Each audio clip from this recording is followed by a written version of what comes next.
to the Ross Patterson Revolution! Brought to you by GhostBed.com.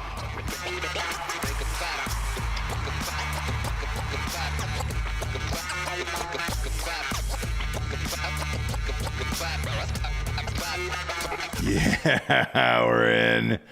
You can watch Ross Patterson Revolution, or you can watch Drew Barrymore's talk show, Jabes. Yes. Drew Barrymore she has the worst talk show on TV right now. Have you seen it? Yes. Or seen any clips of it? Yes, I have. I don't know what drug she's on.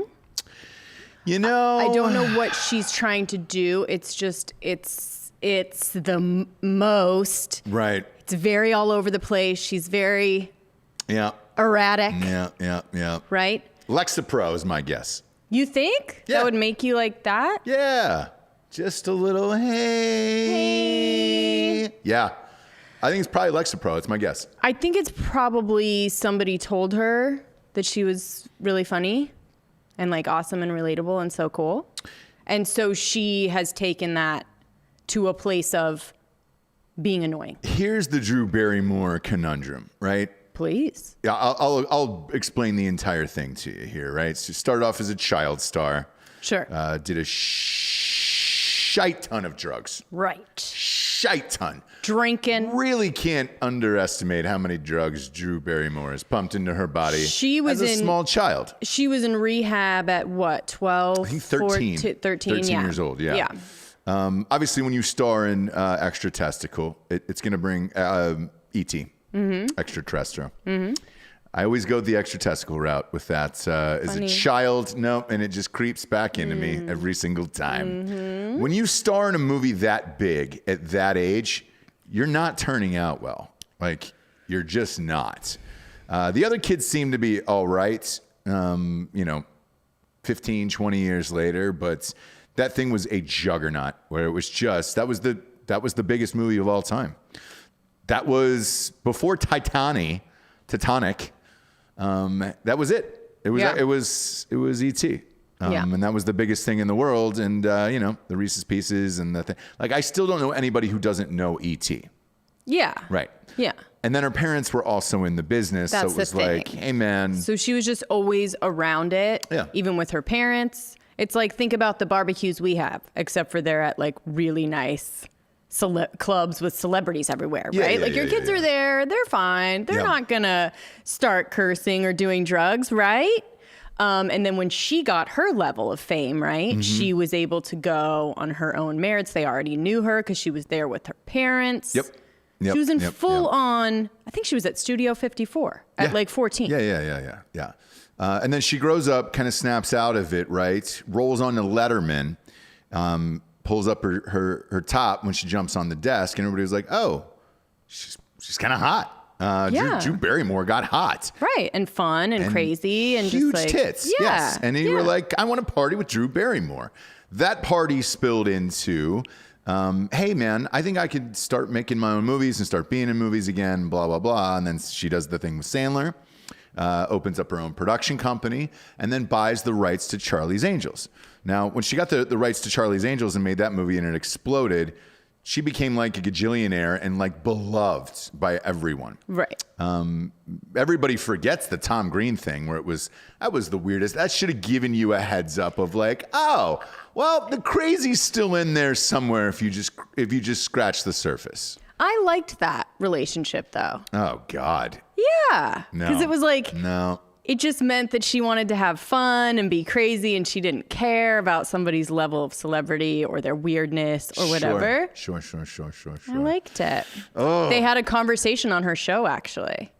After years. After they like had 25 years or something crazy, right? They had a like really nice adult conversation about everything and the things that both of them did wrong, what they were feeling, and it was quite mature. I didn't mind that part of it. What did she say it was? I think it was more for him that he was just not, I don't know. He wasn't really into it, and more just into the marriage or into her, like her whole into bullshit? The actual marriage. Okay. Obviously, I think he liked her, but their celebrity and the things that they were trying to like keep their clout with just were clashing, right? Like if someone's like a cool alt comedian that just does weird shit, and then they're with this very mainstream celebrity, both are kind of trying to get the other one to be that thing, right? Be acceptable at the galas, and then he's trying to get her to be acceptable at the freaking skate park. I don't know. The relationship I compare theirs to is Courtney Cox and David Arquette, where I always found that one weird as well, where he's just fucking weird. Right. And, but they met on a mainstream movie, correct. Right? So they both were able. The problem is, you marry somebody weird like that, you want to do the Met Gala, right? While the other one wants to, put his finger up his ass on camera. Sure. You're going to have some problems there in the long run, right? Right. Might as well have some kids. Yeah. Might as well chunk down some kids and figure it out. Right. With Drew Barrymore personally, I met her when she was dating Justin Long after Accepted. Well, that's right. And they dated for a long time. That made sense. It did. And like, I will say this, like at the time, I get her whole shit. Because when you go into meetings, first and foremost, like if you're fun and everybody likes you and you're cool and you're the cool girl who's down for whatever, like as long as you can turn that on in a room, and a lot of people cannot. They just cannot turn that on in a room. She can. And like the few times that I met her, it was obviously with Justin when they were dating. And like, she was the fun girl, man. Like at, the Irish pubs on St. Patrick's Day, drinking beer with everybody, doing shots. Like she was just a blast. And so I understand how she got the gig and all of that. Mm-hmm. The problem is at this age in life with a couple kids, you're on some Lexapro. Then you start thinking that I can teach people about the world, a la Goopy Jeans, Gwyneth Paltrow. Right. And that's when shit starts to be like, you're not the fun girl anymore because you chunked out 3 kids and now you're on TV telling everybody else how to live their life. It's that a little bit, but it's also this idea of like, I am super fun, but I have to do it in a daytime television arena, right? So like at the bar, hell yeah. If you have to put that, it's like making a blue comedian do a clean set for a freaking corporate retreat thing or something, right? Where it's like, it's just not going to translate and you're going to kind of be weird. You're just going to be weird because in a context of, you're right, at the bar, on St. Patty's, whatever, that shit works. Right. And I think if you would have switched her format to Jada Pinkett's, that Red Table Talk, and just called it Red Wine Talk, where it was Drew Barrymore in a bar drinking red wine with her buddies. Sure. Having a few laughs, swearing, doing all of the things that Drew Barrymore is rad for. Right. It probably would have worked, but then you get on TV, and the tough part about doing a daytime show where you got to go every single day is you've got to fill it up with stories, news stories, and things or fun little segments that never work. Correct. Like, and you got to sit in these pitch meetings with the producers for fun, flirty segments that will be great for the mainstream.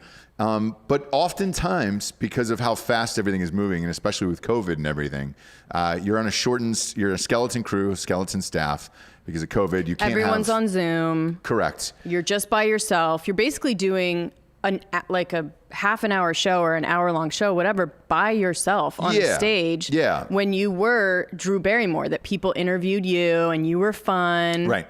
And so that doesn't always translate. The reason I bring that up is then some stories fall through the cracks and you don't know until it's too late. Sure. Like this, Georgia, pull up the story that she's getting a lot of backlash for today. Now, me personally, I don't see a problem with it.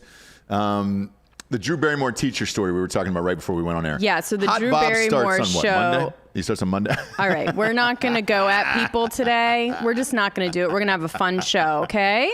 So thank you. The Drew Barrymore show is facing backlash after giving a fairy tale wedding to a teacher and his alleged former student. So look at this. So the way that they did it on the show was she's a nurse. She's on the front lines of the pandemic, and they gave her this fairy tale wedding with her husband. Yep. in front of, I think it was like 19 patients of hers. And coronavirus patients, or like normal, like, hey, I fell down a flight of stairs, biking injury I don't patients? know. They didn't really get into it. Ah, look at Drew. She's got a fun little dress on. Look at that. She's still having fun. Yeah, she is just doing the most. Yeah. And so she thought this would be a great little segment for her fun show that was, by the way, supposed to take over for Ellen, but Ellen will not leave. Ever. I think Ellen will leave. I don't think she will. I do. I'll tell you why after this. But after the show, social media jumped on the footage and started vetting this couple the way that probably the producers should have done. But as you say, they're all over the place. They're busy. It's whatever. Yeah. They go, oh, fun story. We're not going to look into this any further. So they, on the show, said, we met at school, but mutual friends introduced us, right? Yeah, and you're like, great. Yeah. And now you're a nurse and he's a teacher and da-da-da. So the social media found out that they actually met in school, but it was high school. And she was 17 and was his student. And they fast forward 7 years and they have been together, and now they are getting married on the Drew Barrymore show with the fairy tale wedding. Now, pop up the picture there right below it there. Yeah, if we could get the picture of them together. There it is. She looks younger. 17 still. Yeah. Yeah. So her, former classmates got on the YouTube and kind of on the YouTube clip and were like, that would be great if it was true. They actually met in physics class that we were all in together. It was this scandal. We all know of those scandals at our high school, right? That you don't ever forget. Mine was a brother and sister dating each other. You don't say. Everyone has their thing, right? Sure. Yeah. So, and just without any shame, dating each other. And they said that somebody had DM'd the show and said, hey, man, before you do this, by the way, this couple was a teacher and student who met in high school. And a la the new Netflix series, The Teacher, that everyone's finding very uncomfortable. Is it a woman teacher or a man? It's a woman. People are finding that uncomfortable. Look, you can go off on all the rants you want to go. Go ahead. I'm going to have to watch the woman one. Look, for the dude here at this point, when did they get together? Did they start hooking up in high school when she was a student? Yes. Oh, they did? Yes. That is unfortunate. Yes.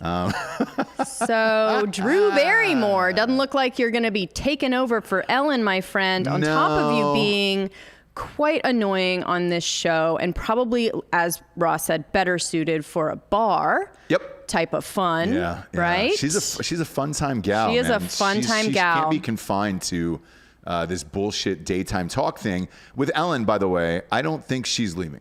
I think she's leaving, but I don't think she's going to leave until after this is blown over. Okay. And so right when people forget about it, and then she's going to come back and circle back and be like, fuck you guys. Got it. I'm out of here, right. and everybody can kick rocks. Because the only thing worse than Ellen actually being a bitch, which she is her pretending to be super nice. And you can feel with every comment that she makes, like she used to be kind of funny mean to people, and now she's just so overly fakely nice to everyone. You're like, no, that's not what we meant. We just meant don't be such a piece of shit all the time. Yep, I get it. If you're Ellen, I get it. More and more as the stories keep coming out about the staff and everything, I'm on Ellen's side on this one. I really am. Fuck these people. I want my birthday off. Oh, do you? Who gets their goddamn birthday off at their job, at their workplace? Right. Why don't you go tell a guy who's climbing into a fucking mine every goddamn day for 12 hours a day with a parrot clung to his shoulder that, I want my birthday off. A parakeet, yeah. Yeah, whatever, man. Parakeet, yeah, either one. It's a canary. Yeah. Canary. It is? Who knows? Who Canary gives a in shit? a coal mine. Yeah, whatever, man. Oh, Who okay, gives okay, a shit? If you have to carry a goddamn bird lashed to your shoulder down into a coal mine just to make sure that you might stay alive and this thing kicks, chances are your job sucks, right? Yeah. So yeah, for the people who are asking, I want my birthday off, Ellen. I want to be said hello to every morning. Fuck off. Show up and do your goddamn job. Because I will say this, Ellen brings it every goddamn day. Is she a bitch? Absolutely. Probably a little tyrant. Does she want to talk to anybody? No. She's got to go out and make people happy all goddamn day. She's got to give toys to kids and start dishing out cash to people singing in a Walmart, people yodeling inside a Walmart. I understand Ellen's whole shit now a little better. And frankly, I'm not mad about it. And since we're going there today, Eric Andre, I don't think we talked about this on the show. You and I talked about this off air. But Eric Andre did an interview, whom I love the Eric Andre show, obviously. Weird guy in real life, but whatever. Not that that's a huge surprise. He gets on and was like, well, you know, they were asking him about canceling people like Ellen just for being assholes. And he's like, well, if we're canceling people for being assholes, he goes, James Corden should have been canceled years ago. Fuck that guy. And James Corden had to release a statement saying, yeah, I had to go see a therapist. The fame started getting to my head a little bit, and I had to go see a therapist because I was. He was telling people not to look him in the eyes and do all that other shit, and it's like, you know, look, being on camera every day for a show is you got to bring a lot of energy, you know. So like, fuck them. That's what I say. You want your fucking birthday off? Go find another job. Right. We want everybody to be racially diverse and all that other. What? Fuck. Who gives a shit? Just do your fucking job. Sorry, before I start picking out colors. You know? Yeah. I don't understand You were in this industry a lot more than I was. Where does this "don't look me in the eye" thing come from? Like, where does that? It started off as a joke, right? So like, okay. So, but it seems to be. It had to start. Don't make eye contact. Right. It was just the standard industry joke of like. That means you're an asshole. Like, well, don't no, look it me means in the you're a peon. Like, okay. Don't look me in the eyes, right? Oh, okay. That's been going around forever. That and then cradle the balls, obviously, which we've talked about. Sure. Cradle the balls, stroke the shaft, cradle the balls. That's been going on forever, but it's kind of a joke. But it's like, you know, I get that people don't want to be talked to. Steve Harvey is the other one too, man. Steve Harvey was just like, remember the note that he wrote? No. Can you pull up Steve Harvey's note to his staff? It is the fucking best. He just wrote a note to his staff saying, look, I don't really want to talk to any of you. Like, unless this is a dire emergency, please don't come up to me and have a chit chat with me. Don't ask me to sign shit or take pictures. Like, I really don't have the time. And people raged about this letter that he wrote. Yeah, there we go. Good morning, everyone. Welcome back. I'd like you to review and adhere to the following notes and rules for season 5 of my talk show. There will be no meetings in my dressing room, no stopping by or popping in. No one. Do not come to my dressing room unless invited. Do not open my dressing room door. If you do open my door, expect to be removed. My security team will stop everyone from standing at my door who have the intent to see or speak to me. I want all that ambushing to stop now. That includes my TV staff. You must schedule an appointment. I've been taken advantage of in the past, and this lenient policy, this ends now, no more. Don't approach me while I'm in the makeup chair unless I speak with you directly. Either knock or use the doorbell. I'm seeking more free time for me throughout the day. Don't wait in my hallway to speak to me. I hate being ambushed. Just please make an appointment. I promise I will not be entertained by you in the hallways and not attempt to walk away with me. If you're reading this, yes, I mean you. Everyone, do not take offense to this new way of doing business. It is for the good of my personal life and enjoyment. Thank you all, Steve Harvey. Now, the reason why Steve Harvey had to do this is because he's like 9 shows. Like, he hosts a fucking morning show in the morning, same as Seacrest, right? He's the Black Ryan Seacrest, Steve Harvey. He has a syndicated morning radio show that goes out everywhere. He's got a fucking podcast as well. And then he does this daytime afternoon show, and it's a long day for Steve Harvey, right? He was just tired of the bullshit. Now, Seacrest, on the other hand, his handlers got him in and out of all of these places and had these conversations in private, but he did the same thing. Got it. It was like, hey, man, I just need 10 seconds to myself. 10 seconds, just shut the fuck up. When I think about Seacrest and all the things that he produces and executive produces on top of hosting, like the amount of calls and emails he must get. Yeah. Must be insane just for little ass shit that you're like, oh my God, just do it. Like, I don't. Yeah. Just do it. Yes, Kim can wear that dress. I don't fucking care. You know what I mean? Right. I imagine. I'm not sure. And I'm not at that level of a Seacrest, obviously, or a Ellen or a Steve Harvey, right? But we record a fuck ton of shows a day. If there was a live studio audience of 200, 250 people or whatever it is, and then producers and all the other shenanigans that go on backstage, because then the celebrities want to bring their friends and blah blah blah blah blah, right? It would get hard if you were doing 3 shows a day like Steve Harvey and Ryan Seacrest and all that other shit. With Ellen, a little different. She's only popping out there for an hour a day, but still, it's tough. And you can tell she doesn't want to do it. And the fucking network suckered her into doing that. Like, not suckered her in. They paid her a shit ton of money. She was like, fine, I'll do one more year. But she wanted to quit 3 years ago. But they tripled the salary on that. I mean, I want to say it's somewhere around $60 a year. But do you need all the money? You don't. Can you leave some of the money? Turning down $60 a year, you're like, I saw Khloe Kardashian on this like Abreva, some kind of like medication, those like Latuda, you know what I mean? Aimovig, whatever. I saw her on one of these and I was like, do you need all the money? Do you need all the money? Like, can you leave some money to like, that could be any number of. It actually can't. And I'll tell you why. When you're backing up the truck for a Kardashian, to even get them to pick up the phone, to get the Kris Jenner to pick up the phone, got to be $3 million or higher, or they're not doing it. I know, but I'm just just leave it. So leave the it personal alone. story is when At Night She Cries, while He Rides His Steed came out, Jessie, the Khloe Kardashian book was the week after with the same publisher and everything else. And I said, hey man, all I asked the publisher was, can you just leave a little bit of that publicity money for mine, and not all for Khloe? And they were like, I was on lunch. I had a lunch with them and they go, no, we can't. Because we paid $3 million for this fucking book and it's got to make it back and blah, blah, blah, blah, blah. And I was just like, oh, why get into it in the first place? And they were like, because it's Khloe fucking Kardashian. It's going to sell the shit out of everything. And they were right. That book ended up grossing, I think, $9 million for them off a $3 million advance. And it was just like, yes. So with the fucking Latuda, the other bullshit, like if you get one of them, it changes your entire company and your brand literally overnight. So who else? I saw that commercial last night, by the way. And I was thinking to myself, all right, who else could have done this? Yeah. For real. Like, who would have sold that amount of whatever fucking drug that is?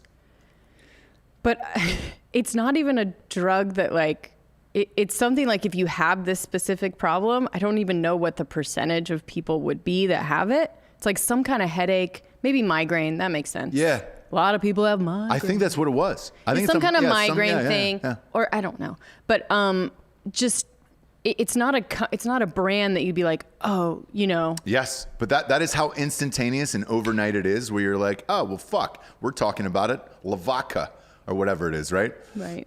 Look up the Khloe Kardashian pill, whatever that is. Like that's what it is.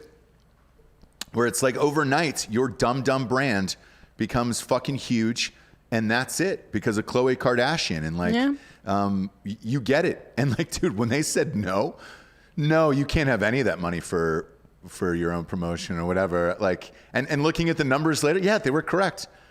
Because it's trying to pump somebody new. Migraine, yeah. Yeah, migraine. What's the name of it?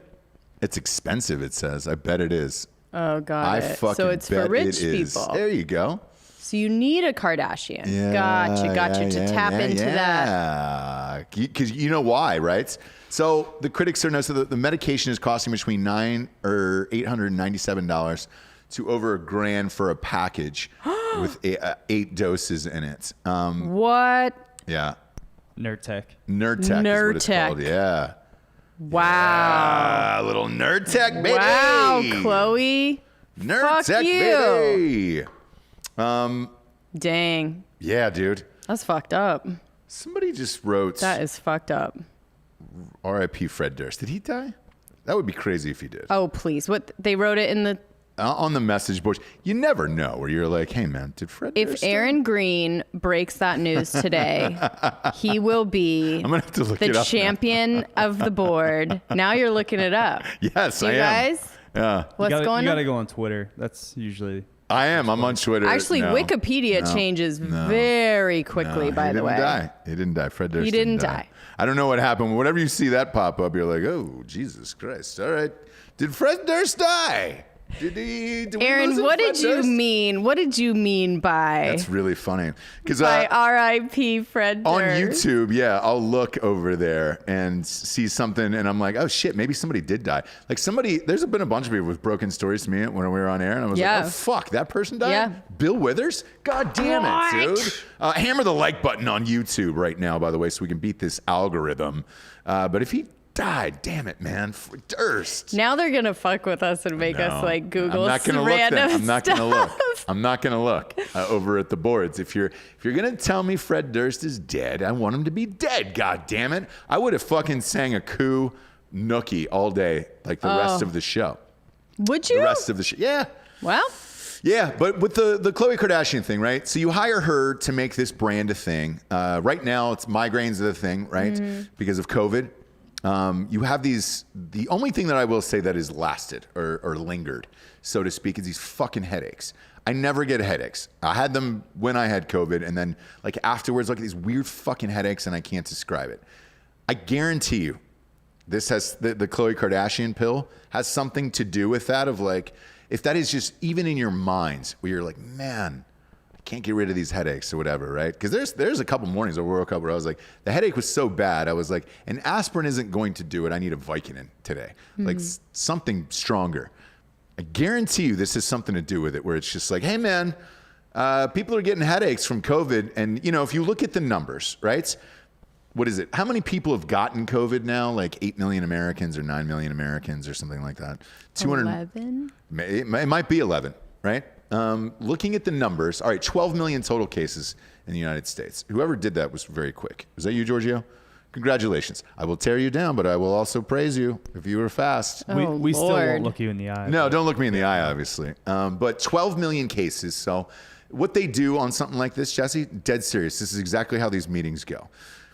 Can we sell 10% of this audience this drug, this book, this thing, and they convert it to social media as well? Can we just convert 10% of whatever this audience is? So if you're looking at this, right? 12 million people, 10% of that is 1.2, right? If you're going to convert 1.2 million to fuck $1,000 for these goddamn migraine pills, congratulations. Everybody's rich across the board. That pays for Khloe, that pays for our drugs, that pays for everything. Right. And you're preying off of people's weaknesses, that they still think that they have these fucking crazy headaches that they just can't escape. But Khloe Kardashian can if you take these pills. And then, therefore, I get it. And I used to fight it all the time. I used to be like, why the fuck are they paying these people? I understand if you do it, it gets blown up overnight. That's Plot Against the President movie, which was, that show is on fire today for Drinkin Bros, right? It's when it really took off was President Trump retweeted it, I guess. And it was just like, dude, if you get the president to retweet something, boom, it's over. Like, congratulations, you made it. And you're a Marine rapper too was on the show, and he was like, dude, Trump retweeted my thing, and that was it. Like, shit exploded. So I understand it. I'm not, amped about it because I'm not there. But if I was swapping position with Khloe Kardashian and someone's like, hey man, you want to sell this headache shit for fucking $3 million? Yes. Yes, I would. Yeah. Let's do it. Yeah, that's what I mean. Like, can we have some of the money? Like, you need all the money that has ever been printed in the fucking U.S.? Like, she probably has a portion of this company too. I guarantee it. Something. Guarantee it. Speaking of portions of the company, we talked about this a couple of weeks ago with Parler. People have been buying up portions of Parler, that Dan Bongino, and then Rebecca, whatever her last name is. Right. Her dad is from Cambridge Analytica. I will say this. You got some money infused. Yeah. The site's changing. And all I said was, hey, man, if they're able to dial in that news feed, full disclosure, I'm finding myself more and more on Parler.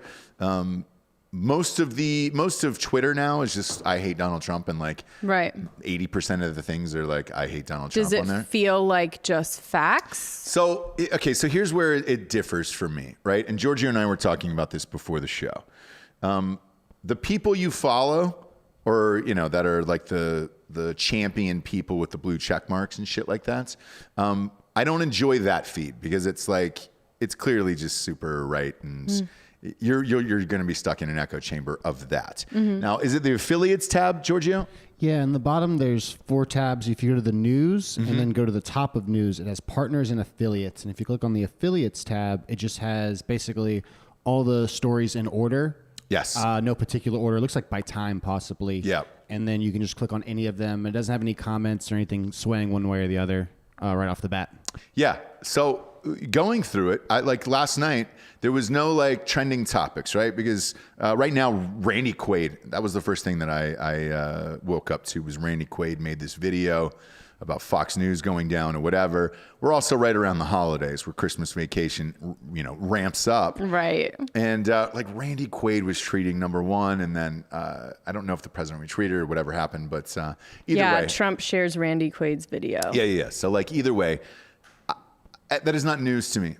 You know what I'm saying? So like I don't need to. That is not a top trending story for me, right? Right. Whereas I went to Parler this morning, and when I woke up, the first thing on Parler said Pennsylvania has certified the votes for Biden on there, and I was just like, oh, well, that's a story. I didn't see that on Twitter, where it was just like, right. Twitter is seemingly becoming this like, hey, let's make fun of Trump and their supporters and fuck everybody, where I was just looking, I've said this forever on this show, just give me the news, man. Just give me the news. This one column that is on there on Parler, like, I really enjoy because it is just endless, just news about anything. It's not trending. It's just going, like Giorgio said, it's just going by like the second or the story. And you're like, oh, all right, great. I like that. Yeah. It'll have the time and then the website it was first published on right underneath it. Really? Yeah. So right now the first or the head article is WayneDupree.com, and it's conservative pundit Robbie Starbucks shows new proof of how laughable Biden's, I'm assuming, campaign or cabinet would be. I don't know. It just cut it off there. But then you 2 down is newsbusters.org. Then 1 down that after is the Washington Examiner. So like you can kind of see who it's coming from right away, and then at what time they posted it. Gotcha. Yeah, and it looks like it's just being updated almost every 7 minutes. Every minute. Yeah. So. Like the next one is Jeopardy to resume production with new interim host Ken Jennings.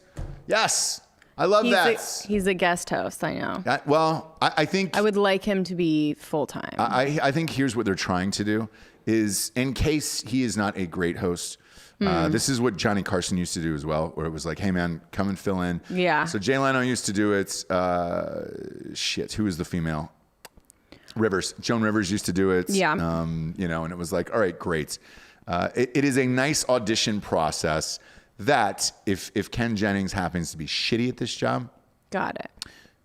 They can move on properly and say, hey, we had everybody here and this was the best one for the job. And that's great, right? Okay. The other one that people have signed on change.org for this gig is LeVar Burton from Reading Rainbow.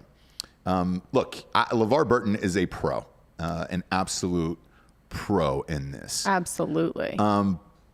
Just in general and everything else, right? So if I think Ken Jennings is the right guy for the job because he loves Jeopardy.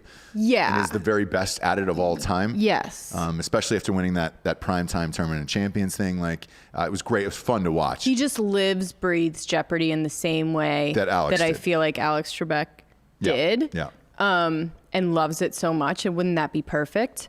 LeVar Burton, I guess, apparently had been mentioned by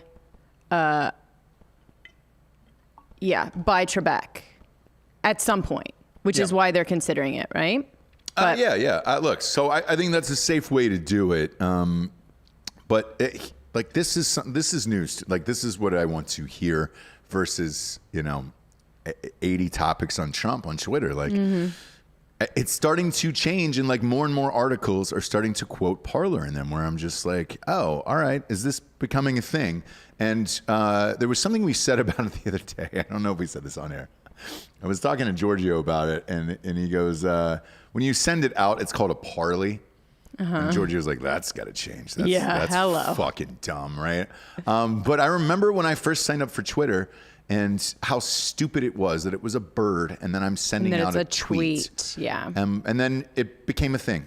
and there's nothing you can do to stop it. And then all of a sudden now, oh, did you see somebody's tweet? And like you say it a million times without thinking about it. Yeah, without even feeling. Like Xerox. That was the worst goddamn name for a machine in the history of our nation. Right. Xerox. Oh, can you Xerox that to me? What? And then it just became a thing.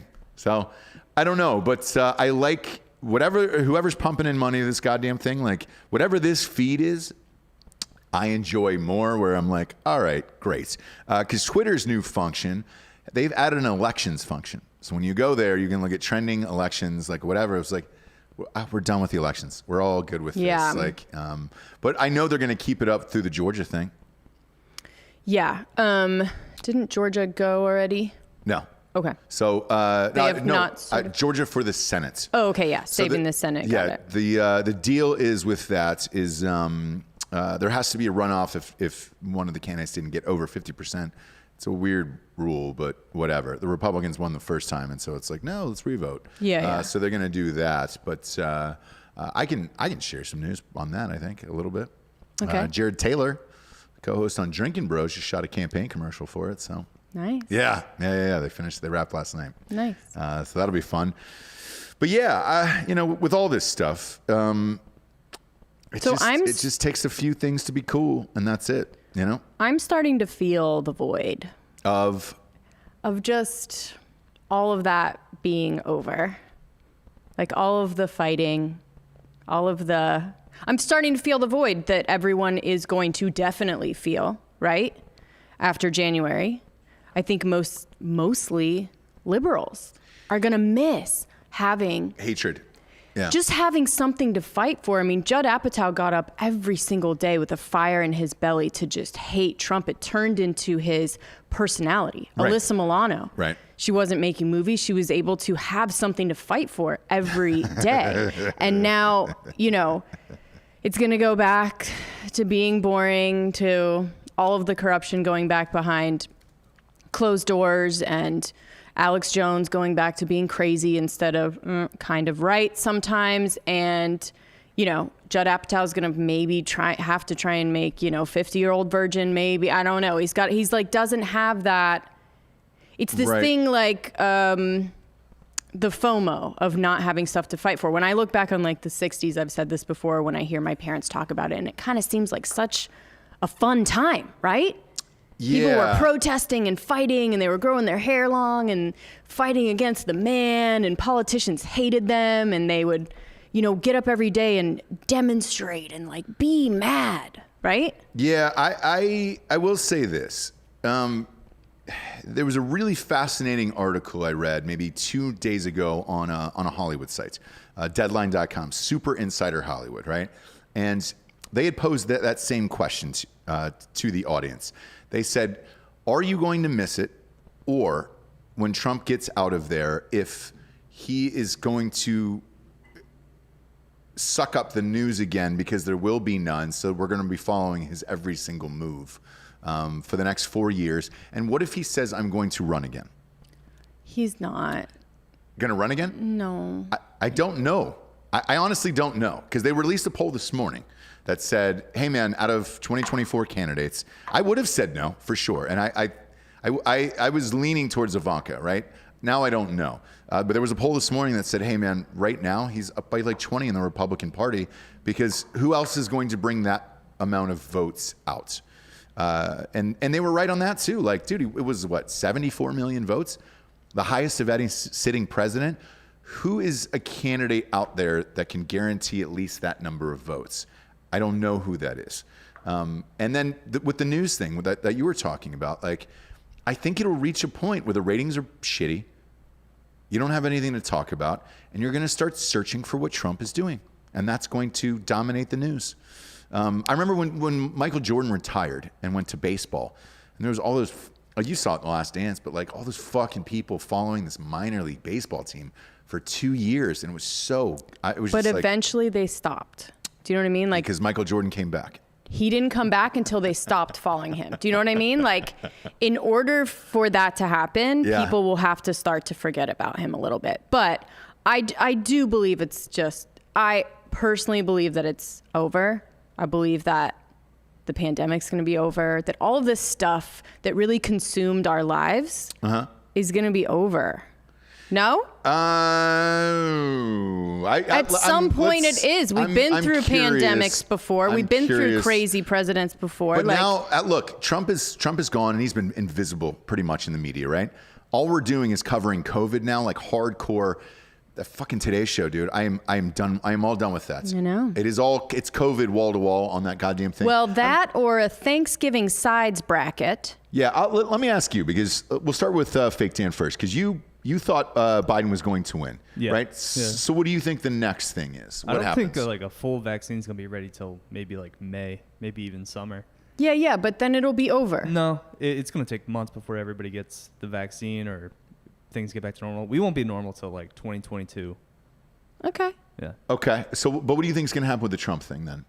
I don't care. No, I understand that. But do you think that's like, you personally don't care, right? No. Because you're not a live by, like, die by the news type of dude. You're pretty much just like a junkie better, and I love that about you. Like, right. you're I'm sure there's a game on Tuesday night that you're betting tonight. Of course. I mean, we got college basketball tomorrow too. See? 5 straight days of college basketball. And so if you can fill up your time with something else, the problem is a lot of people can't fill up their time with something else, right? Therefore, they're going to need Trump or something else. What about you, Giorgio? There's a power vacuum, and no one is rising up to seize it. There's been a power vacuum since before 2016, and this was the only guy to step up to the plate.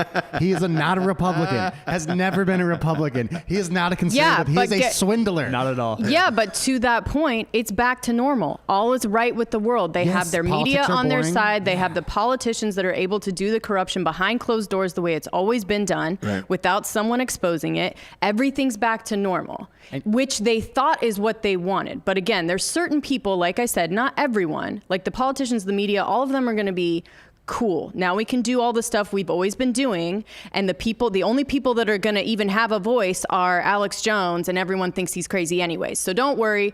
We can keep doing all this stuff. We can make the money however we can make it. We can have the bank accounts.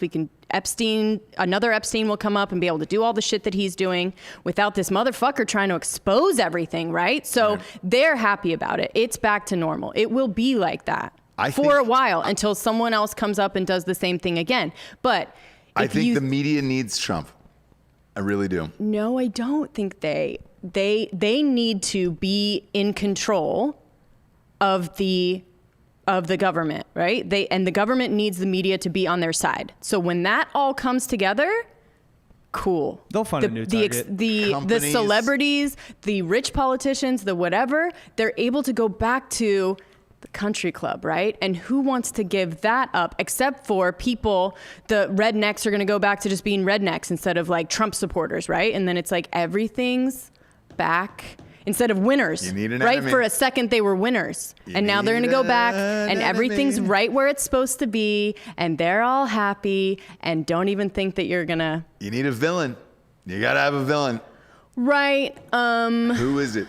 Who's the guy? Because I read the news every single day, so I've been following who Biden's hiring for his cabinet. Right. He's hired Janet Yellen for the Secretary of Treasury. She was the same person they hired when he was there during the Obama administration. Same person. Janet Yellen was there, and she was the Secretary of Treasury in 2014. That's what I'm saying. You're proving my point. No. But that's so boring. Right. The media is going to need something else. That should have been a monumental hire of like, oh my gosh, that's crazy. But yet again, yesterday it was like, oh, that's just the same person that was in that same office in 2014 when you were there. You're just hiring the same people underneath your cabinet. John Kerry's back again, and it's just like, all right, cool, man. So you're just going with the same people. They're putting things back together to the way that it worked for them. But they're putting all the pieces that got broken up by Trump back together. The difference is this time, the media needs the clicks. They need this money or they will go bankrupt. I don't think they will be able to sustain this for more than 6 months. So we can go back to looking at thoughties on Instagram? Yes. Oh, perfect. Yes, dude. That's what the Pope's doing, man. I know. Yeah. Even the Pope's fucking liking ass pics. Right? Like, because he's bored. He's like, oh, shit. I know. No Trump stories today? Well, fuck. Who's got the best ass on Instagram? Sling-a-ling-a-ling-a-ling-a-ling-a tank. Do we turn on the Pope? I've already turned on the fucking Pope. No way. He's cool. cool Pope. He's not cool Pope. Yeah, he is. Jude What's Law wrong in with there. him? He's a fucking sham, show dude. sucked. The Pope's a fucking fraud. Why? All these years about gay marriage and everything else, and he's just like, no, now it's cool because we need their fucking money. Well, he's a new pope. Pope doesn't give a shit. He wasn't so new. Like He's cracking down on some yeah. I can't cardinals that are touching kids, which I like. I can't believe the old That Pope, haven't been, The old Pope got to retire. I didn't know you could retire. as a Yeah, Pope. Yeah, I thought you had to die in Nah, there, you can dude. bounce out of there. He's Nazi Pope. You can throw, Yeah. you can throw up the Hitler used deuces, Pope. man. Yeah, you can throw up the deuces and get out of there. Old Nazi Pope. But yeah, I think me personally, I give it 6 months. And the media's going to be so bored and they're going to be teetering on the edge of bankruptcy and all these things. CNN is up for sale right now. They got nowhere to go. with Then this. do they go with Trump or do they start cannibalizing themselves and start trying to uncover the corruption that Do they go after Biden?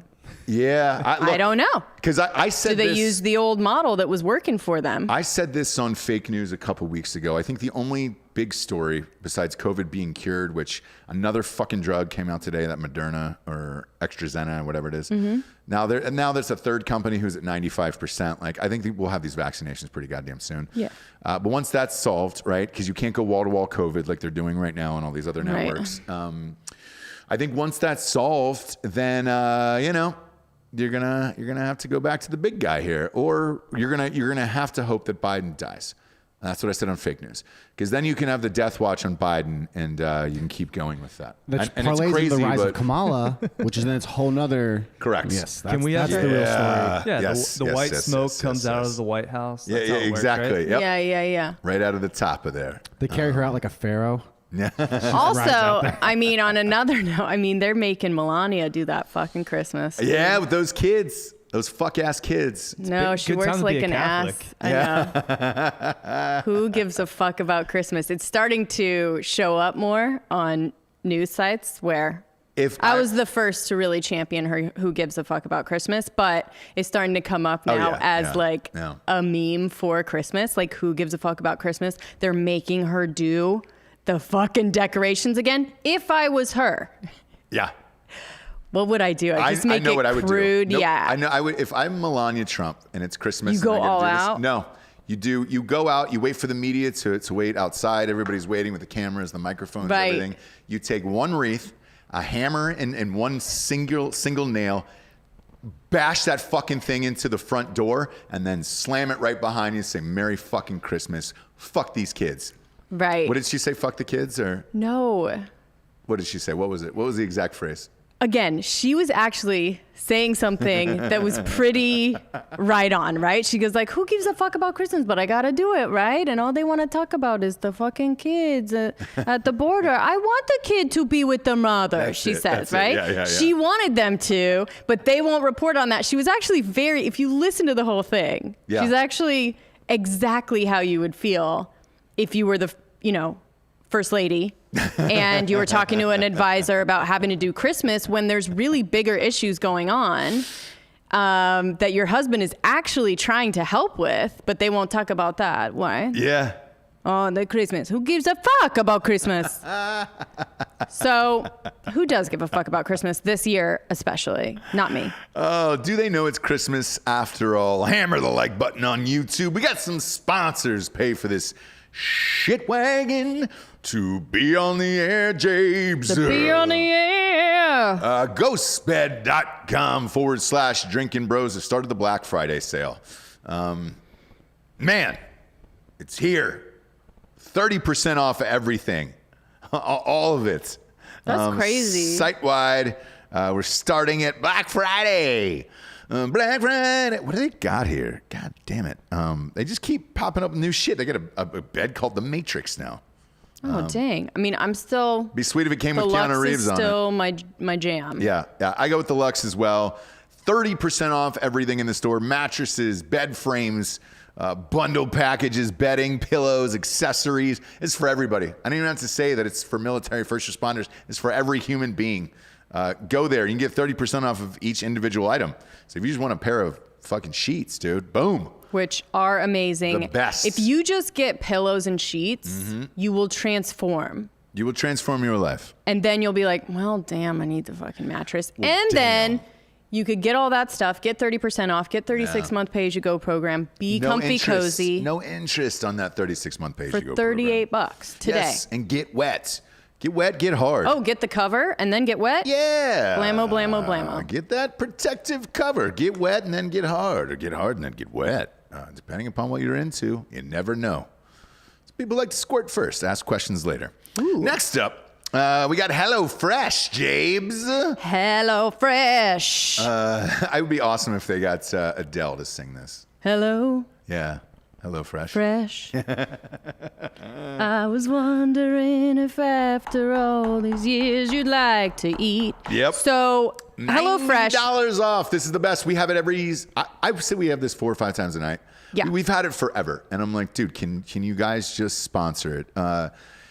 My God, we had the, what do we have? So this week we had the chicken with the spaghetti. Mediterranean chicken over spaghetti. My God. With roasted tomatoes. Yeah. Last night I made a Gouda Vibes burger, which was really good. When you had it, you were like, is this HelloFresh? Dude. Yeah.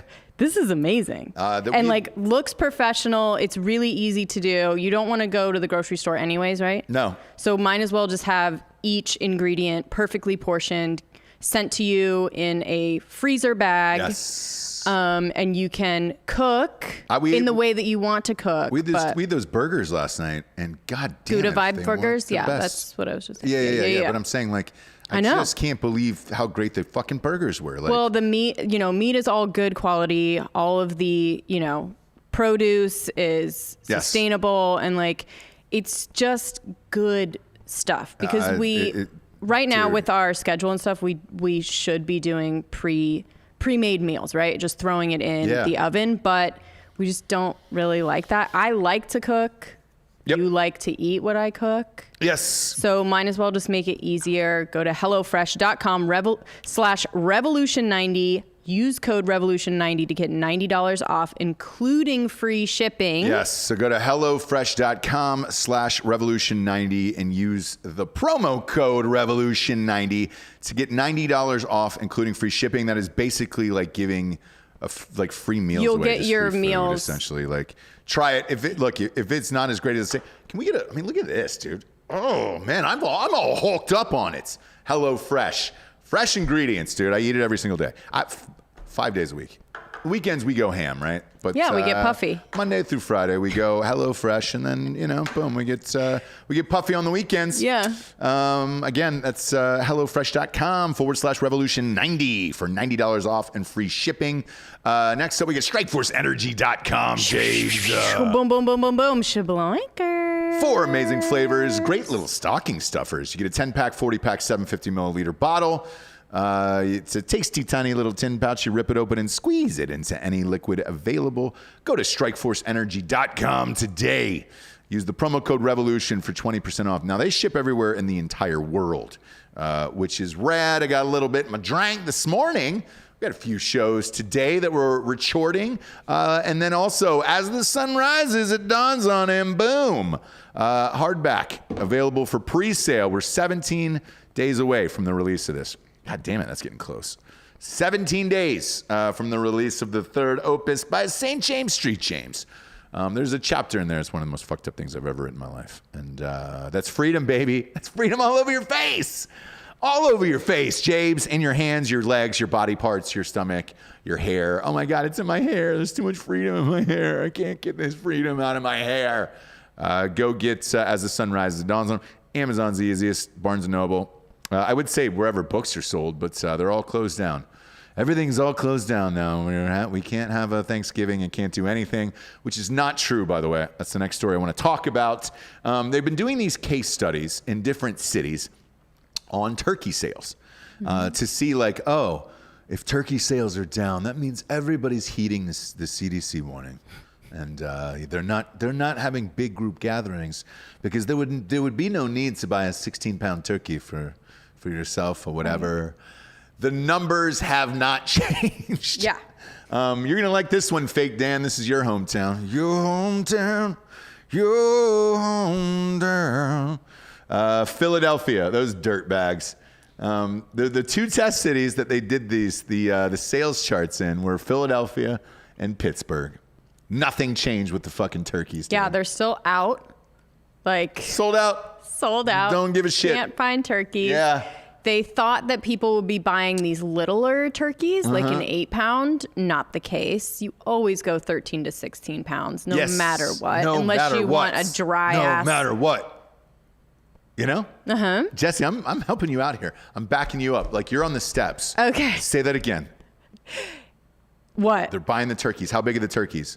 They're buying the 13 to 16 pound turkeys. No matter what. Instead of the No littler matter turkeys what. because those yeah, it kind of just feels like you're not letting me talk. No, we're at a rally, baby. Let's rally the turkeys together. Okay. Let's rally the turkeys together.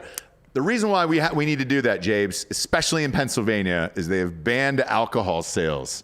No. Yes, the night before Wednesday night, Thanksgiving. The night before? So you can buy up until? Yeah, dude. Or you can't go out? You can't do it's the... 24 hours for Wednesday. Yeah, Okay. the night before Thanksgiving. So you can't do that whole go to the bar and check out The biggest who- drinking night of the year. You can't even buy liquor. You can't who even came go back to the, into town? You can't even buy the liquor store. Is this 1920 or is this 2020? Your call. Yeah. 100 years later, we're still doing the same bullshit of prohibition for 24 hours. My God, man. Do you still have friends there? Yeah, my whole family. Yeah. What did you say to them? Hey, is there a line for the liquor store? Pretty much. Well, yeah. So Pennsylvania, they have beer stores and liquor stores because they can't sell liquor and beer because they have like, I don't know, blue law bullshit. Yeah, from, yeah, like, the yeah. 1700s. Sure. Yeah. Pretty much you got to line up and get your booze today. Fucking A, dude. I wish Paul Revere were alive today. Right. You know, I really do. I really do. He'd be riding through the town. Is he from Boston? Letting everyone Yeah, know. he's from Yeah, he's from Massachusetts. I'm on a roll, so let's go with it. Riding through the town with a big bottle of booze, you know, big bottle of Screwball. Saying, fuck the man, dude. I'm drinking Letting on a people horse. know. Yeah, That they need to go today yeah. to get your alcohol, right? Or you Today. You do what my parents do, and you drive to Delaware, and tax-free shopping, you just load up on booze. There it is. I like your parents. There you You know what I mean? I like your parents. Those are the kind of parents that we Yeah. all need, right? Booze up, Johnny. Let me show you how to do this, kid. How far we is drive that across drive? state line. Yeah. How far is that drive? To Delaware, it's like 10 minutes. Oh, shit. Yeah, You're it's good to go. Never mind. They should have been doing that the whole time. Just kidding. I still like them. I had to do that once. I had to make that drive once. I was in University of Miami of Ohio. For It's always a weird one to me. Yeah, it's Very confusing. It's strange. Beautiful campus, by the way. Sure, I bet. So is Miami. It looks like a Goodwill Hunting where you're just like, oh shit, this is sure. the autumnal and like Right. couldn't be a more beautiful campus. If you're a dude out there, I'd highly recommend going because it's 9-to-1 ratio females to men there, so you got a good shot there. You're gonna have a fun 4 years, right? You can go. But it's a dry town. Yeah. Am I allowed to go back to college? Can we set up a new Fathers Without Boundaries? Sure. Fathers Without Borders. Boundaries, yes. Go on. Boundaries, yeah, I got it right. Go this time. on. I can get another master's degree easily. Let's do it. I'm fucking down. Go on. It was a dry campus when I was there. Therefore, it was like, hey, if you're gonna buy booze here, you gotta drive to Indiana. I was like, fuck, how far is that? And they're like, 10 minutes. And I was like, oh.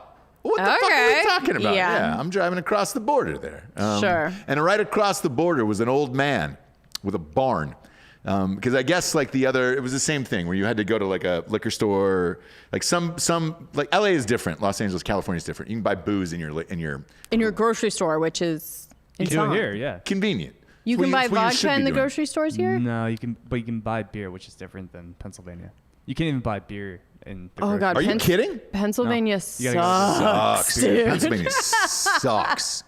But anyways. Fucking A. So if you can imagine, you guys know in California because you've been there, but Yeah. it's always very jarring, the couple places that I've lived after that of like, oh, you can't go to the grocery store and literally get vodka, wine, food for the night. Like it's it's a really good system. It's a real dickle pickle. Don't know why we don't do that. Therefore, if you wanted to buy beer and or booze, you had to go to 2 different places. Or it was just like, what a fucking pain in the ass, because I want all of it, right? I need all of the things. There was an old man with a barn right across the border in Indiana. And Smart. everybody knew just to drive through this guy's barn. He'd open the doors, and then he'd load you up with whatever you want. Beautiful. It was great. I love that. Yeah, I love that shit. Pennsylvania, man, fucking sucks. According to Ruben, you can now buy beer in the grocery store. So that's but a recent change in the last 10 years that I've. But it not said lived in you have to Pennsylvania. check out certain areas, which, again, they still suck, buddy. Boo to Pennsylvania. There's some other bullshit I hate about Pennsylvania. The fucking tolls there. Oh, hey, it's $26 if you want to ride on our highway. Why? I'm in Pennsylvania already. You want to go to the Poconos? Yeah, I'm in Pennsylvania already. You're going to That's charge right. me $26 to drive through and look at shitty ass Pennsylvania? Pennsylvania. Yeah. Now, if I was driving down the PCH going up to California, and as shitty as California is, it's the people there and their policies. The state itself is beautiful. Perfect weather. Driving down that PCH, if you charge me $26 to drive along the ocean all the way up to San Francisco, congratulations. Here's $26. But no, the dead of winter in Pennsylvania, where there's that shitty black snow that's piled up on the side of the highway. I'm behind a fucking trucker with a set of dangling brass balls on the back. Right. That I like the says- flesh-colored ones. Yeah, either way, the snow's going to kick it up and they're going to get Right. dirty. Those Right. balls are going to get dirty on the back of that. I get to stare at some asshole driving that for $26 on your stupid ass fucking highway. And now I can't get liquor at the same place. Fuck you, Pennsylvania. Now you're shutting it down. We don't need that, Pennsylvania. I think even worse than that, people are saying in Salt Lake, or is it Salt Lake and Michigan, where it's only 3%? Oh, don't even get me started on Salt Lake City. I almost think that's worse. I think that's worse. If there is one city that if you said, "Hey Ross, you gotta move back to Los Angeles to that shithole, or move to Salt Lake City," what do you choose? Guess what? I love LA. Oh yeah, I'm gonna move back to the city at the end of Beechwood. Yep. I'm gonna move into that city Yeah, because yeah, I tent think city. they have Starbucks now. Yeah. Fucking Salt Lake City. Don't even get me started on that shit heap. Every time I went there, pieces of my face would fall off. Like I was Michael Jackson during his encore. It was just like, the makeup's falling off. Oh, the nose is falling off. Chunks of skin. There is a hanging fucking smog that goes over that city for 6 months. They call it something like the low down or the fucking low turn or whatever it is for 6 months. Yeah. And it's like, One of man. our friends that was pregnant had to like move away during this time because of how poisonous it was. Yeah. And it's like, you want me to live in that fucking shitty? Go and try to get booze in Salt Lake City, right? Just try to go get if you're on a diet, a simple vodka soda there. A simple Vadi soda there. You sit down, you try to get another one, and they're like, "Hey, man, did you finish with this one?" Why? Because we can't put 2 drinks down on the table at the same time, so that one's got to be finished before we take it. Too much caffeine. Fuck you. Has nothing Maybe to do with that's what it caffeine, was. dude. And then the Mormon sitch is always weird to me. My buddy, it's Matt. Matt lived in a neighborhood that was all Mormon. Yeah. And it was just like, and I was like, "Hey man, are you friends with any of your neighbors or whatever?" I was like, "This seems weird every time I come to your house." He's like, "No, they don't talk to me." No. He's like, "No one talks to me." No, because he drinks, right? And I he's guess, man. It's a fucking strange one. And then I pop home the other night. You're watching Real Housewives of whatever. Now they've added yet another city to that, which is Salt Lake City. Yep. What? Why? It's the boringest city of all time. Right, but they are getting into like some of them are Mormon, some of them aren't. So there's where the drama. Because when you're Mormon, Yeesh. like you don't want to hang out with anyone that drinks or whatever it Yeah. is, has sex. I don't know even what it is. But Somebody said, didn't Jared say they had to mix drinks behind a curtain? So yes, that is true. And then when I was at Sundance, because Sundance is there as well, you had to bring in booze through the back. So it came through where like the food came through. You had to get it from another state, buy it from another state for your parties, and then have it shipped through the back. And then they just swap out the bottles afterwards, like because some of the bottles are like 3.5 and all this other. There's all kinds of weird fucking rules there. And it's Salt Lake City, dude. But Pennsylvania, when I had to pay $26 to drive through Pennsylvania, like I was so fucking angry. That's not bad. You've never been to Florida then? What's that? Have you been to Florida? Yes, a million times. Oh, he said it right. There's so many fucking Florida. tolls. Yeah, there's a lot of tolls, but they don't tally up to anywhere near $26. Like, it is fucking insane there. My parents lived in Florida. I think everybody's parents live in Florida. So still, Pennsylvania still beats living in the Midwest. So no, I'll agree to that. No, not one prayer. Did you live in Pennsylvania? No, but I live in the Midwest. We're out in the Midwest. Missouri? Is Missouri really the Midwest? Yeah. It neighbors all the other Midwestern states. It's like the South to me. Missouri's like the South to me. I'll take, let's see, as strange as it is, I hate Michigan, right? That's the Midwest. That's just a fucking boring, bleak state. I understand everybody who's in a militia there. You need a hobby, and I get it. Militia's a fun time for Michigan. Like, it's as good as it gets there, right? your water still sucks. Yeah, water sucks, everything. Ohio, I enjoyed. You've been to Ohio. You've been to Columbus. I enjoy Columbus, Ohio. That's a fun town. Indianapolis. I actually enjoyed Indianapolis. We went to a bunch of weird places there off some road one Yes. night. Sleep Town? Yes. Yeah. Where there was one restaurant with a blind restaurant, remember, we couldn't get into? With a blind? Yeah, with the record table on the record player on the table. Oh, yeah. And then they blindfold you, and then you have dinner and listen to whatever music you want, and you eat food to the music, and you'll talk Oh, to that's those right. people. They don't They had a bunch of weird, blindfold fun you, shit. but yeah. Oh, they just turn off all the lights? Yeah. Well, you have a record player like at your table, so there's only like 5 tables in the place, and they like curate this playlist for you. Next to it and, like, is the blind restaurant. No. Let me look up blind restaurants in Indianapolis. I'll look it up. No, it's bar It's probably 14. closed at this point. It's bar 14, and it's not blind. No, there was a blind dining in the dark. There we go. Dining in the dark. That's not what it was, but there is something like that. It was right next to it. They're all on the same fucking street, dude. Yes, I wouldn't remember dining in the dark for Christ's sakes. Yeah, Indianapolis. That's where it is. Okay. Yeah, same fucking place that we were. But yeah, so they had that, and then they had the record player place, right? Oh, okay.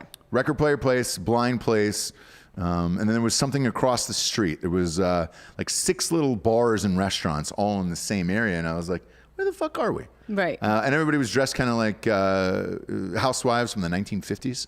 Okay. And I was like, shit, you don't say.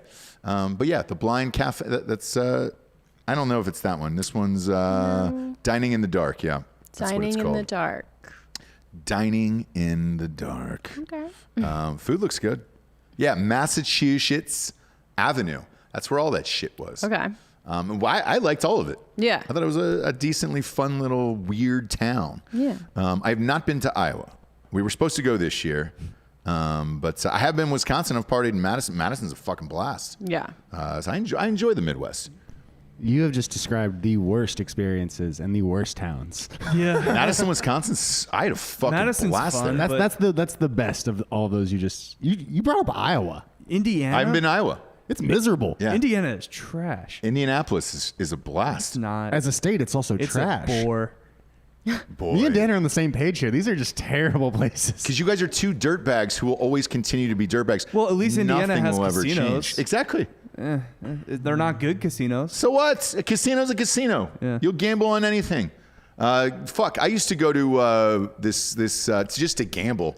There was a place, a horse track in Columbus, Ohio.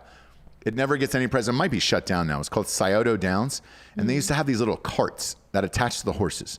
And the jockeys, they would just tap the horses from the cart from the back. It's kind of like a chariot. But the jockeys were fat as shit. Nice. And yeah, it was just like, oh, hey. It was always so odd that your horse that would win would have this fat little jockey. It's like 225 jockey in the back. It was just tapping the horse. And you were like, hey, So, you couldn't go above a certain speed either. oh, okay. Yeah. So all these experiences that you're having, though, are they in colleges? Like, are you going to different colleges? College towns. No, Indianapolis is not. There's no college there. Okay, so there we were just hanging out, and it was fun. Yes. So these other things were at like college parties on campuses. College towns, yes, correct. Yeah, I wasn't in a college party there. Oh, okay. Was it a book tour? Yeah. Or No. should we schedule only college towns for your next book tour? Yes, we should always do that. Dan, we should always fucking do that. Tucson. That is my audience. That's it. Yeah. Know your audience, dude. Yes. Know your fucking audience, Dan. Really, you know what I'm saying? We'll just stay in the state of Arizona. Yeah, know your fucking audience, dude. Like, come on, colleges, brother. That's it. Is there anything else that in this life that exists? No, not really. But know your goddamn audience, man. Know the brand. But yeah, so when we went to Madison, because we go to cover all these college games, right? We'll do a live tailgate from somebody's shit and go see them all. And it's like, all right, great. Now there's certain places that I've had a blast over more than others. Like Penn State. Fuck you, Pennsylvania. I'll go hard on Pennsylvania. Penn State, oh, you can't fucking tailgate. You got to be 8 miles away at a goddamn, and you got to rent a trailer. No, you got to rent a trailer out in the middle of a field and then get shuttled in. That's not correct. And they give all of the best tailgates to the alumni, like all the fucking old people next to the stadium. So when you go there, you're partying with 80-year-olds. My only issue when I went to Penn State for the UCF game was they didn't make any memorabilia for the game. No. They said we only make stuff for big games and then we beat them. Yeah, and they don't do dick there. Trying to get booze inside that stadium too was a fucking nightmare. That's Pennsylvania though, dude. It also sucks, yeah. Yeah. I'm not. It also sucks. No, I'll get down with the rest of it. I'll stand up for the Midwest. Iowa thing is Craig Dulesky. So Craig Dulesky is always trying to get us to go to Iowa, and we were actually supposed to go this year for the Field of Dreams game. That's right. We were amped to go and check out Iowa because it was everybody says the same thing. It's beautiful, and Dwyer was going to go. Yes, Dwyer Brown was going to go. He was going to be on the show. It got pushed till next year, so we're still supposed to go. But yeah, man. Somebody said Scioto Downs closed years ago. I understand why. I don't know how a 225 jockey could sit there in a wooden cart and just tap a horse from behind, and that be the birth of excitement, you know? Right. I understand that. Nobody wants to fucking see a fat man stabbing a horse from behind. Like, even I thought it was weird. I was like, all right, sweet. Sounds like animal abuse. Yeah. He wasn't hitting the horse that hard. Like a regular jockey who rides one, like is physically on the horse, they're whipping the shit out of those goddamn things. Right. It's way lighter. It's like, Right. All right, cool. Last thing I want to talk about today, Jobless, is that Reagan doc on Showtime. Oh, okay. I thought you were talking about Belushi. Oh, shit. We'll talk about both. Let's go into a little... Who gives a fuck? It's Thanksgiving. It's Thanksgiving. We're getting weird. But anyway, so you talk about the Reagan doc. Reagan doc first, right? Reagan was one of the most beloved presidents in the history of our country, right? The great communicator is what the nickname was.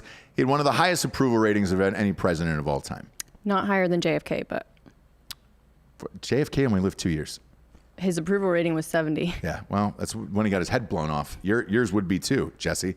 You get your fucking brains blown out on national TV, it'll jack right up the roof. I bet you our fucking YouTube, the shadow ban would be lifted off of YouTube. If I got my fucking brains blown out the back. And I had to like squish them back in your head. Yeah. Finally, we'd get some numbers on YouTube. YouTube would be like, oh, fuck, those assholes are dead? Jack it up, dude. Right. All we need is somebody from across the streets and boom, boom, ratings through the roof. With Reagan, one of the most beloved presidents, he had dementia in his second term. Mm-hmm. It's the same thing that Biden's got, right? So the rumor always was that Nancy was the one who was pretty much leading the White House for the last 4 years. Right. Same thing that Jill will do for Joe Biden, right? But he was a lovable guy and an actor. He got in and out of there. And like Republican-wise, everybody always goes back to the Reagan years. That Reagan-Bush merch to this day still sells it. I think your company sold it. My former employer. Yeah, right? Made that. Yeah, that was our cash cow. See what I'm saying? With our back-to-back World War champion shirts. Yeah. But like that guy was beloved. I watched this doc on Showtime. You and I were watching it. The whole thing is slanted against him that make it seem like he was the most racist, like hated president of all time. And every narrative of every movie that I'm watching now is trying to swing this back toward like Trump and how times have never changed. And this is when it started, and it was always bad because Republicans were there. That's the way this whole entire doc feels to me. Right. And you have the fucking goofy, weird son, Ronald Reagan Jr. in there, who's just, he always wanted to be a talk show host. Never was as famous as his dad, and now he's just fucking weird and hates his parents now that they're dead. But you said opposite-wise of like he wasn't that beloved. Do you remember the goddamn funeral? Yes. When's the last time a president was driven state by state across the nation and people were waving on the highway at his fucking dead body? I don't know. Yeah. Is that the first? I think maybe him and JFK. Right. The headless body of JFK. Yeah, dude. I mean, he I was think in the probably casket. because I was raised by Democrats and liberals and grew up in California. So Yeah, he was the governor. yeah, and they didn't really end up loving him as a president. A lot of people in jail for He had to switch drugs. parties, didn't he? He was Yeah, in. he switched parties. Yeah. Yeah, he was So- governor as a Democrat. Yeah. You know, he's an interesting figure to me. I love the cowboy hat stuff. I love all of that. Yeah. But as far as his policy, I think what they were basically saying is that he was sort of a puppet for other people, right? And he was a great puppet. He spoke, he looked great. He spoke well. That's what He the was job good looking. That's what the job of president is, right? Right. So I think because they right were now just- today America voted for. Yeah, I say we as Americans voted for a puppet. Voted for a guy that was in his fucking basement the entire time. Right. Didn't come out and give a speech. I Right. couldn't fill a high school auditorium. That's it. Right. That's who you voted for. So I thought this was going to be kind of exposing Biden a little bit because the same thing's going to sort of be happening with him, but it's more, like you said, slanted towards how And then racist and just kind of not knowledgeable he was. Well, the people they're interviewing like aren't famous, like reputable people. So it's like one guy who interviewed him in Yale in 1968 and him and his college roommate, and they keep going back to this footage and was like, hey man, what the fuck do you do now? Right. There's nothing underneath his name where you're just like, what do you do now? It just says you're a journalist somewhere, but where? If it was like the New York Times or something like that, you'd be like, oh. Well, there's not many people alive from that time. So like the one person that's alive is his strategist that looks like he's about to die at any moment, right? No, so but the people covering him. So like the journalists that are speaking in the documentary now. right. Are the only people that are alive that were actually journalists at that time, right? No. Okay. He got out of there in 88. So Okay. You're looking at 32 years ago. Yeah, so they People could are have fine. found other people.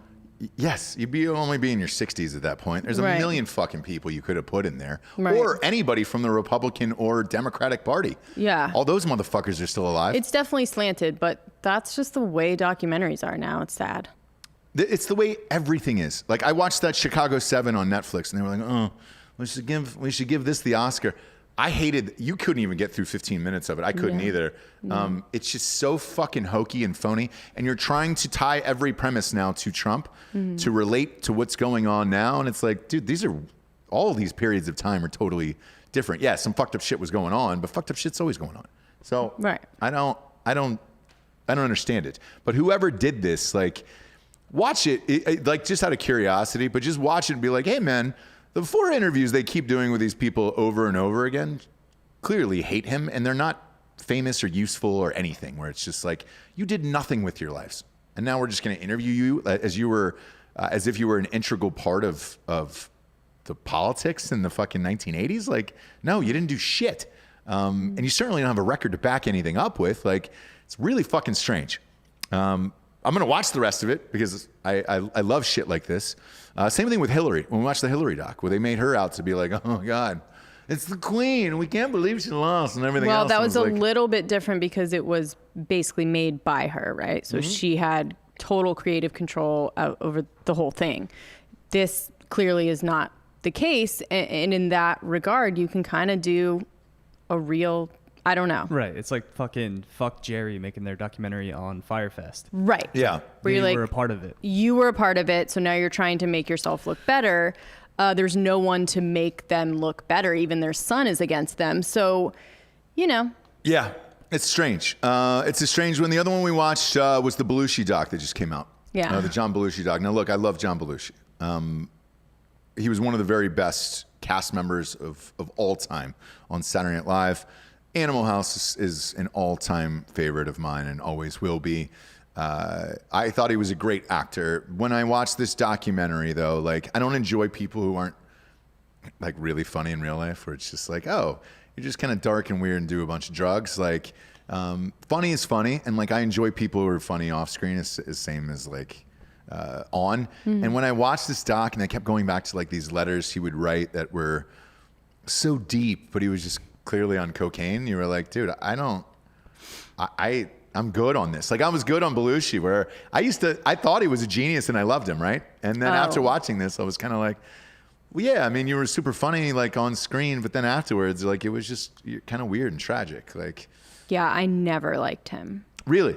He was just so much. And I think as soon as I found out that it was, before I could understand that it was fueled by drugs, I was like, oh man, he's crazy. He's just a lot for me. I don't love huge physical comedy, right? Anyways. And so then once I found out that was like fully fueled by drugs and it was just kind of fucking crazy. Yeah. I didn't love it. I didn't love it. That's okay. The other side of this, if you're like, Ross, what the fuck are you talking about? It's Chris Farley.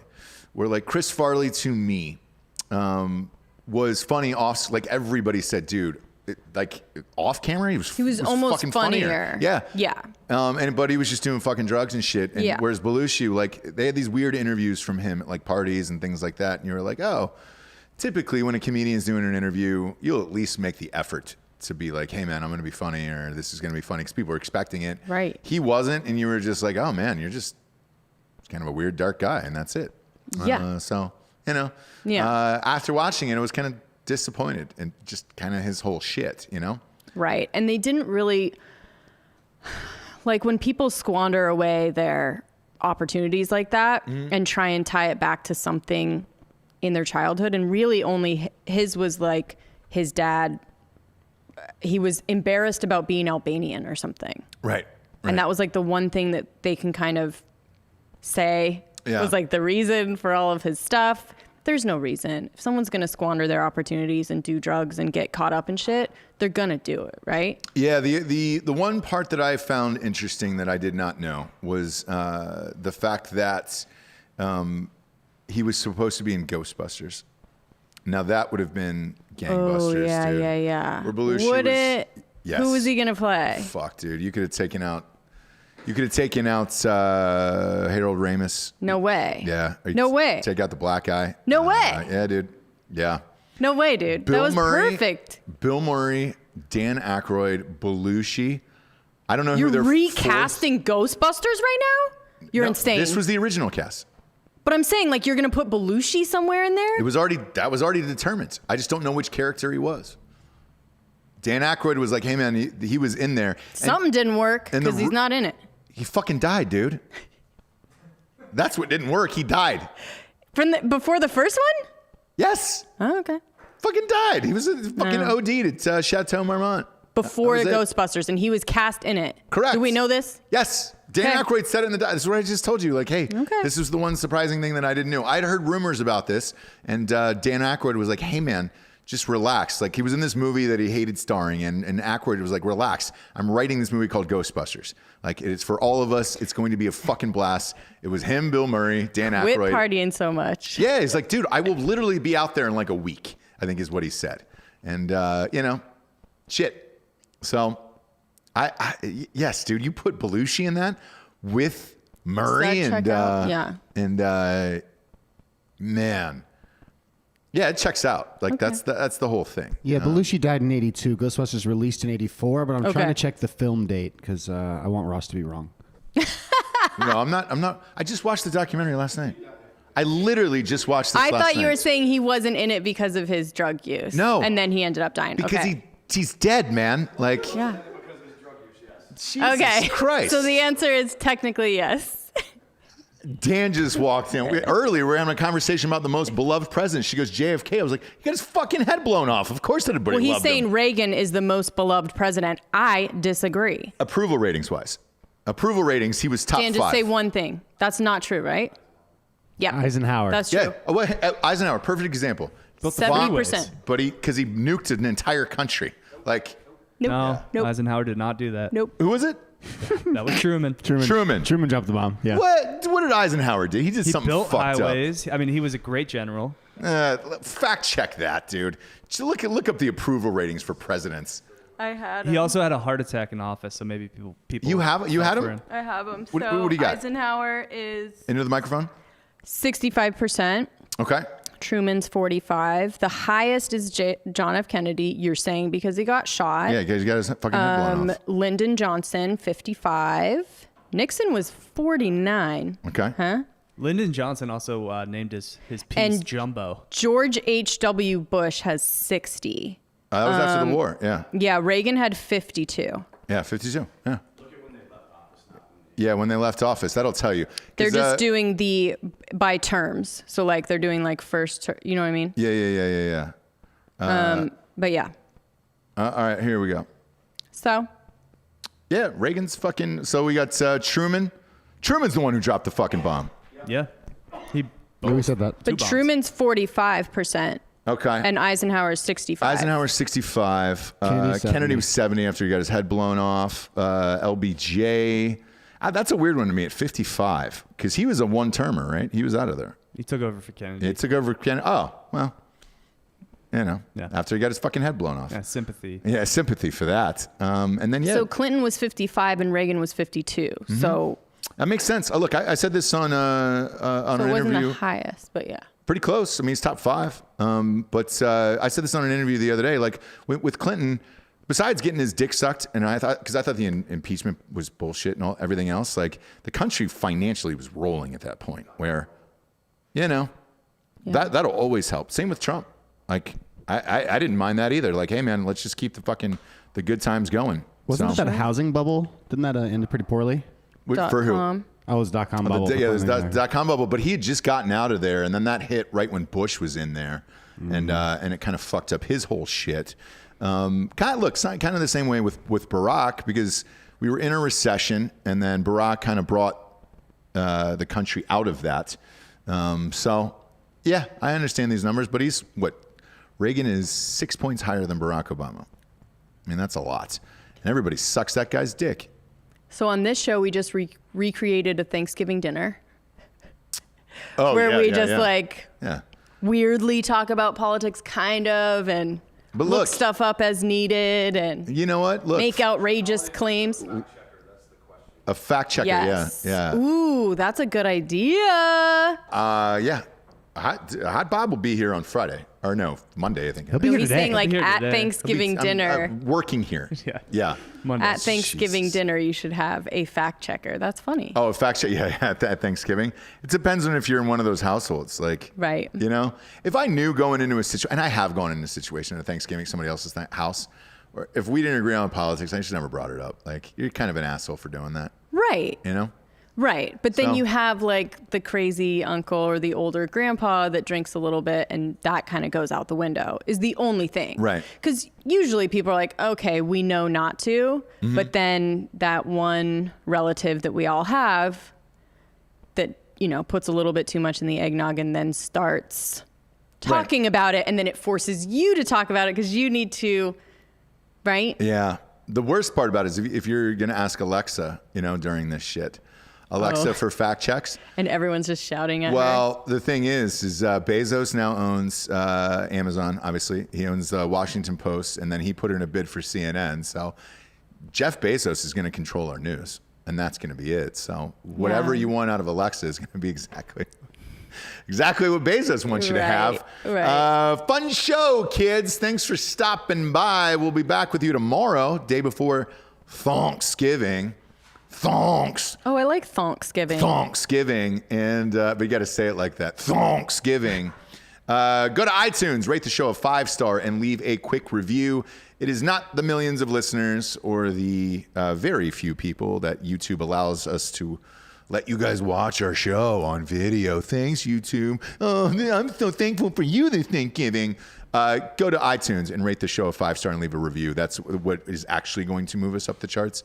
Not any of this bullshit. So, thonks. Thonks, everybody. Happy Thanksgiving. For Jessie Wiseman, a.k.a. The Jables, I'm Ross Patterson. This is The Revolution. Buenos tardes, everyone. Who gives a fuck about Christmas?